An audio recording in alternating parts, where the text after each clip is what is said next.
l'instant qui n'attend pas. Au sommet d'une colline entourée de cerisiers en fleurs, vivait un jeune moine nommé Rangi. Il était diligent, silencieux et plein de questions. Depuis son enfance, il s'était entraîné au temple du maître Janse, un vieil homme au visage serein et aux yeux qui semblaient voir au-delà du temps. Chaque matin, Rangi s'asseyait face au lac du temple, observant comment le soleil teintait l'eau d'or. Et chaque matin, il sentait qu'il lui manquait quelque chose. « Je ne suis pas encore prêt », se disait-il. « Demain, je commencerai. Demain, j'oserai. » Le maître Janse l'observait, sans dire un mot. Il le regardait simplement, comme le vent regarde les feuilles, avec une présence qui n'exige rien, mais qui transforme tout. Un jour, tandis qu'il balayait les feuilles tombées dans le jardin, Rangi s'approcha du maître et demanda. « Maître, je ressens en moi une impulsion de partir, de faire quelque chose au-delà du temple, mais aussi une peur qui me fige. Comment saurais-je quand le moment est venu ?»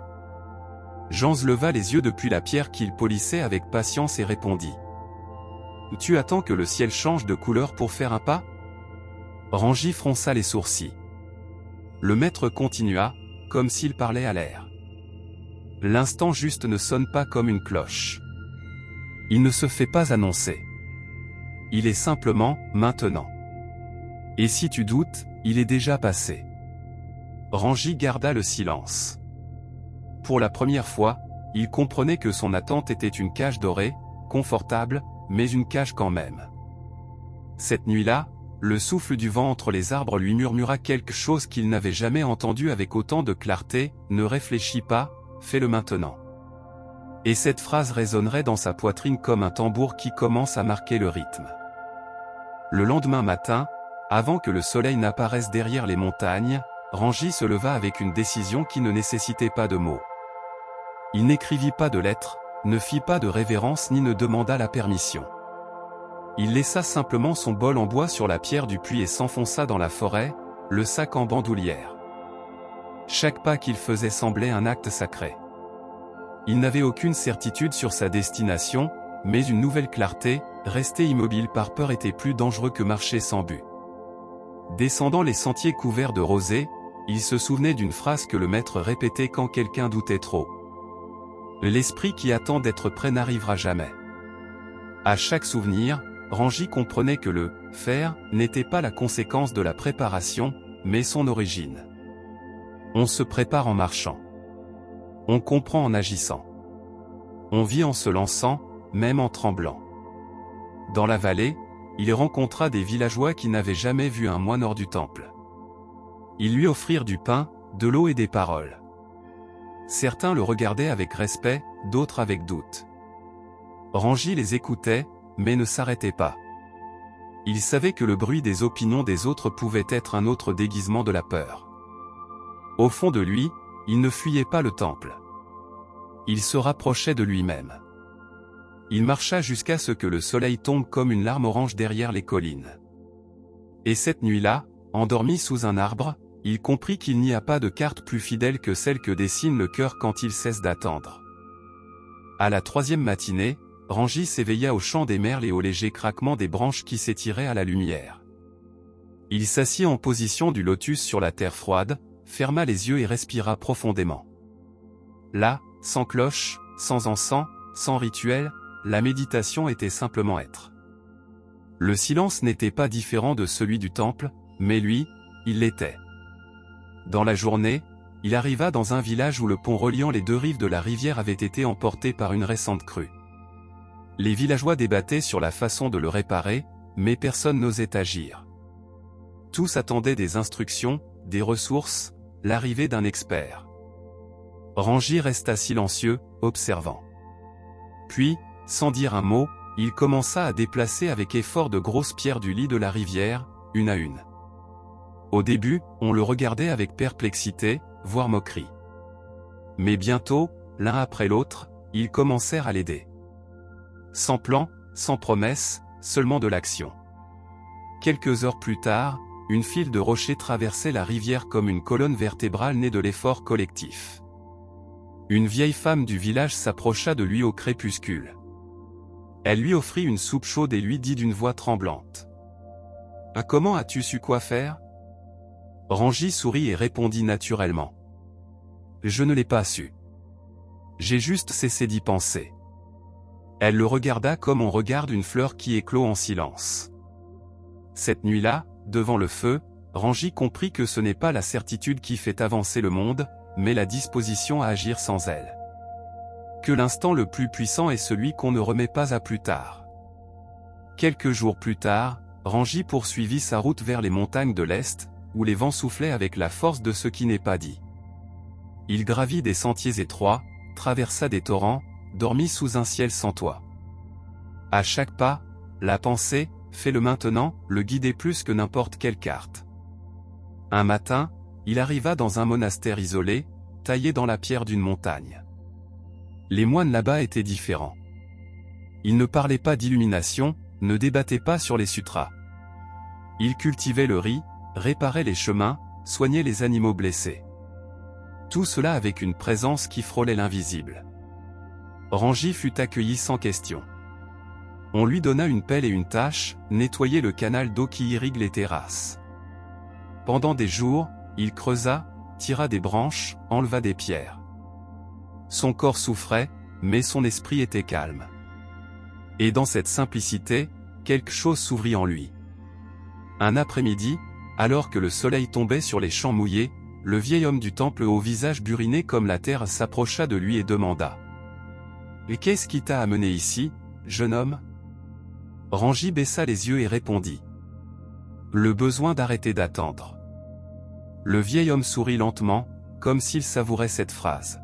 « Alors tu es déjà là où tu devais arriver, répondit-il. Car ici, ce qui n'est pas fait maintenant ne se fera jamais. » Ce soir-là, Rangi ne pensa ni à revenir ni à rester. Il était simplement là, pleinement.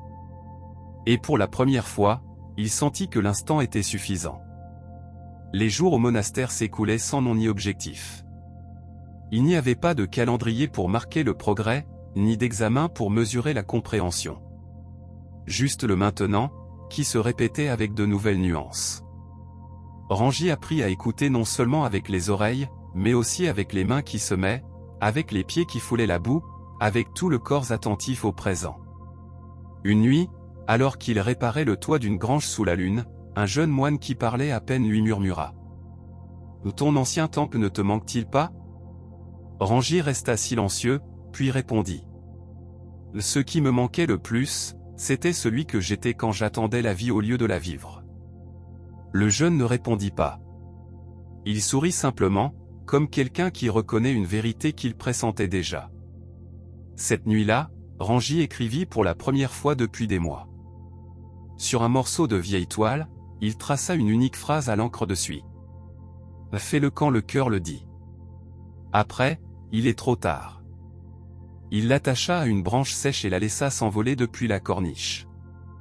Le vent l'emporta loin, comme un message qui ne cherche pas de destination, mais à réveiller celui qui le trouve.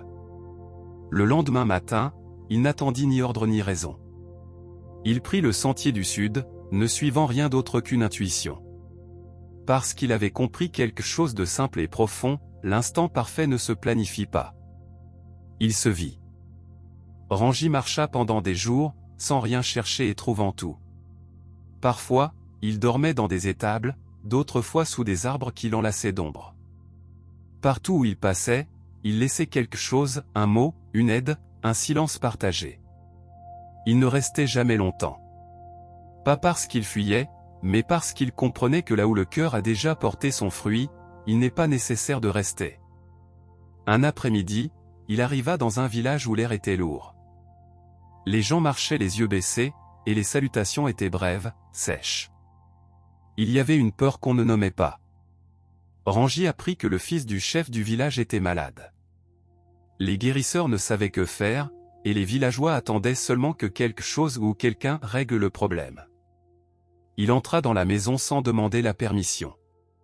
Le jeune homme respirait difficilement, couché sur un lit humble. Personne n'osait bouger, craignant de faire une erreur. Rangi s'approcha, toucha son front, et sans hésiter, demanda de l'eau, des linges froids, du feu, des herbes. On le regarda comme un fou, mais sa calme profondeur fit qu'ils commencèrent à obéir. Il travailla en silence, toute la nuit, sans garantie, seulement avec la certitude que l'inaction était pire que l'erreur. Quand le soleil toucha à nouveau les fenêtres, le jeune homme ouvrit les yeux.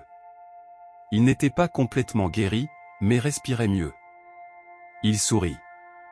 Le chef du village lui demanda.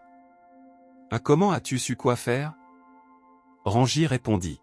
« Je ne le savais pas. » Mais rester immobile n'était pas une option.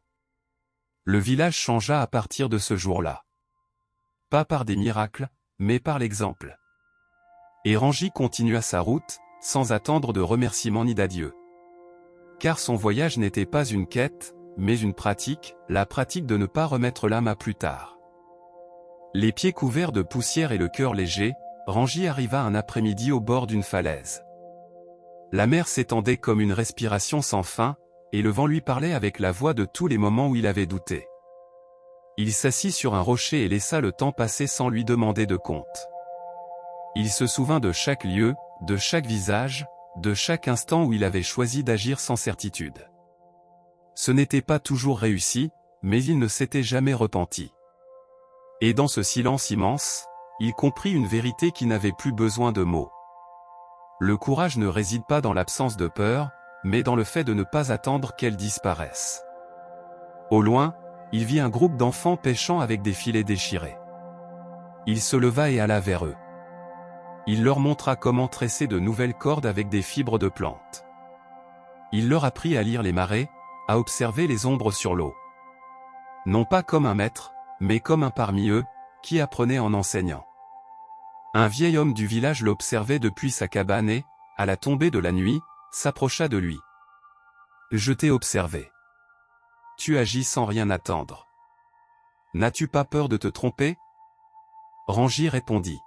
« J'avais plus peur de rester immobile et de voir la vie passer comme si elle ne m'appartenait pas. » Le vieil homme acquiesça. Il lui offrit un bol de thé chaud, et longtemps, ils ne parlèrent pas.